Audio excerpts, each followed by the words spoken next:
Dobrý deň, milí priatelia. Dnes by som vám chcel predstaviť vychytávku od firmy Giants Fishing a je to Double Air Dry Bag. A je to taký dvojitý sak na uchovávanie alebo sušenie vašich bojlesov.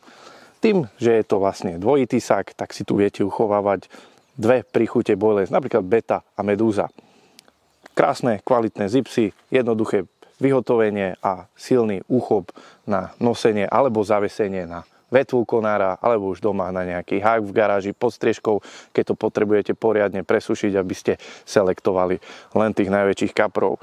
Rozmer je nejakých 56 cm na 25 cm, ale z môjho pozorovania viem, že do každého saku vám vojde približne 1,8 až 2 kg bojlesov, čiže úplne ideálne, nepotrebujete tam toho dávať mraky. To je asi všetko, čo potrebujete k tejto skvelej vychytávke Double Air Dry Bag vedieť. Čiže priatelia, majte sa pekne, buďte zdraví a nech sa vám darí. Ahoj!